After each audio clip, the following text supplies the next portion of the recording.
to force you to sell along with them when they want to do a startup exit. Your right, very important protection for you as a minority angel investor.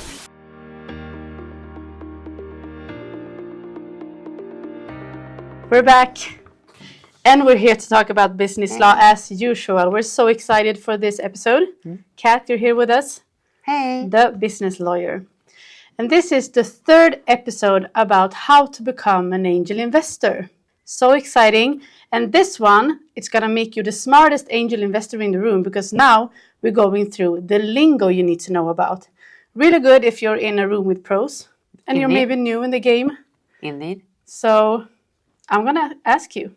We're going to keep it short, snappy, give you kind of, so you don't feel stupid. Because sometimes us business lawyers, the kind of whole startup community, we can throw this lingo around, and I mean... And shortenings all the time. And it can be kind of intimidating if you're new. And it's not supposed to be like that. So we're going to just shoot. Yes. So you heard it and you know, and you can participate. And you can also perhaps do a better job in the negotiation. So stay tuned. We're here for you. So let me start with the first one. Pre-money valuation. That is the valuation of the company before you have made your investment. So that would be a negotiation between the founder and you as an investment angel. Okay, next one, post-money valuation. Post-money valuation will be the valuation after your investment. And that is crucial to know, because that will define what ownership stake you will have in the company. So you will take the pre-money valuation plus your investment, and then you get the post-money valuation. And then you take your investment divided by the post-money valuation, and you will get your ownership stake in the company. So that's why it's so important what the actual valuation is, and if you're talking about pre-money or post-money. Okay, thank you. Convertible note. Convertible note, instead of investing and getting shares directly through a new share issue, a convertible will mean that you give the company a hybrid, a type of a loan that will in the future convert into equity. So you do not become an equity owner day one. Instead, in certain triggering events, you will become a shareholder equity owner. Okay. And if it doesn't happen, typically you get interest and you get a loan that you should be repaid for. Thank you.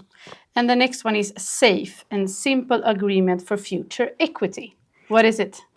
It's a simplified version of a convertible, so it's not that loan hybrid.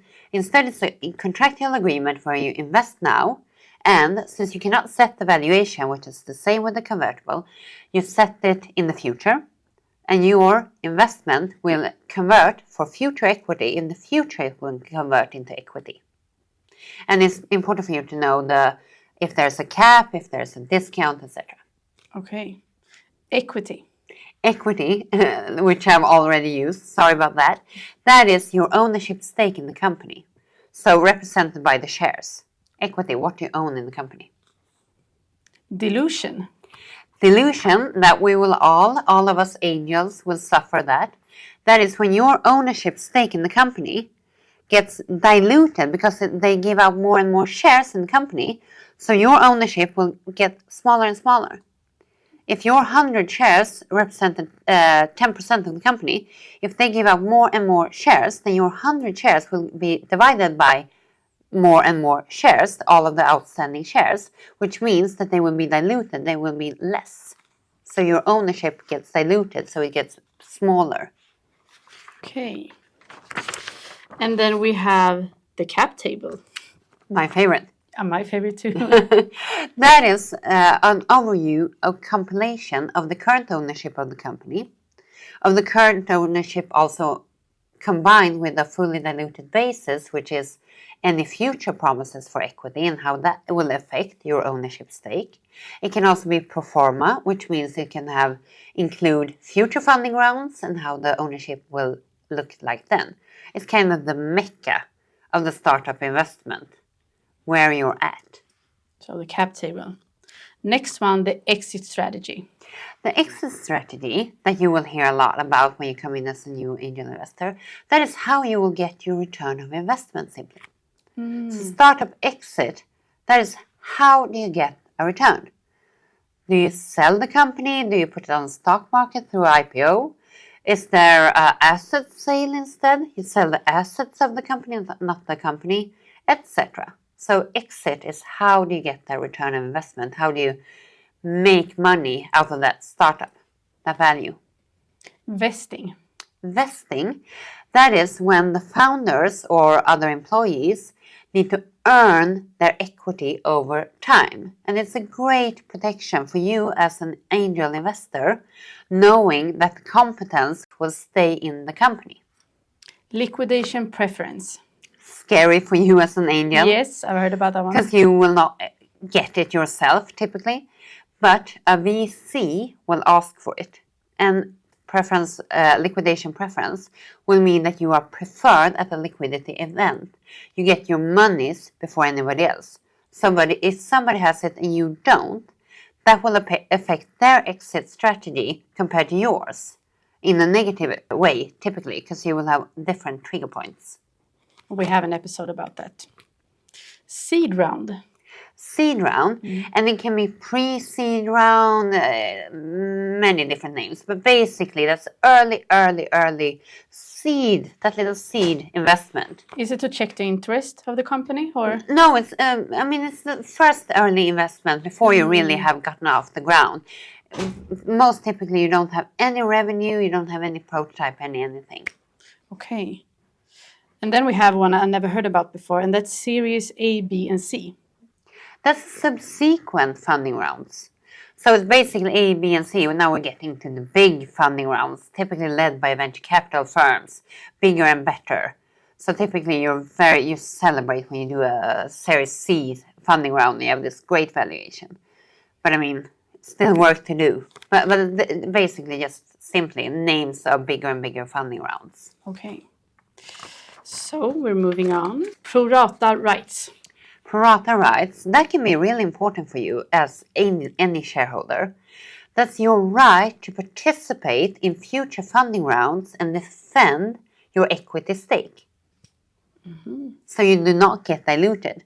And once you have venture capital in, you will probably you might not have a pro-rata right and you might not be able to participate anyway. But in the beginning, it can be possible for you to have pro-rata and the right and possibility to defend your stake. And then we have drag-along rights. That is the right for the majority of the company to force you to sell along with them when they want to do a startup exit. Very important clause. And it takes us to tag-along rights. Tag-along, that's your right. Very important protection for you as a minority angel investor. It's your right to tag along. If the majority wants to sell, you can say, I want to sell at the same terms and conditions. And they need to bring you along. Unicorn. $1 billion company. The value of the company is huge. So that's a unicorn. Yeah, that's the end game, the goal. That's what every startup wants to be. A unicorn. Yeah. Wow. And then we have due diligence. Due diligence, that's the investigation of the company. It can be legal due diligence, it can be commercial, it can be financial, it can be sustainability, it can be tech, it can be any type of investigation of the company. And then we have runway. Runway. How long will the company survive with the cash it has or that is bringing on in the new investment?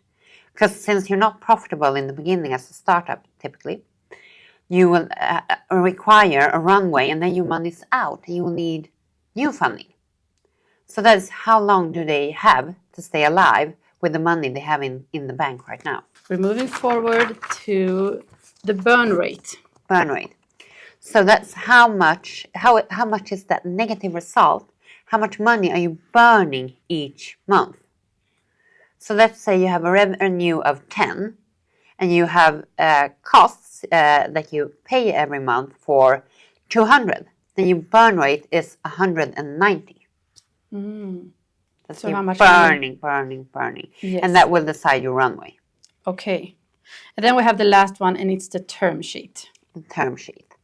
That will be the non-binding agreement outlining the main terms and conditions for a future investment or a sale of the company.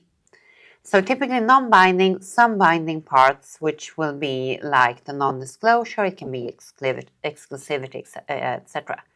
But generally outlining the general terms and conditions. Thank you so much. Now we have 20 new terms and lingo that you can use if you're new in the Angel Investor Room. And some other terms we actually have deeper episodes about, which we're going to link below. So watch them and learn even more about this, because you can never learn too much. It's such a quick way to get savvy in the negotiation room and in any business setting, really. That's why we're doing this, because we've noticed that they're very appreciated. Yes, just to know what people are talking about. It's really important. And remember that this is not legal advice. It's knowledge sharing. We give you tips and tricks in and about business law. Key. And that is educate yourself, as always. And stick around until the next episode, because we're going to keep doing this. And I'll see you. Bye-bye. Bye-bye. Tack för idag. Hej då.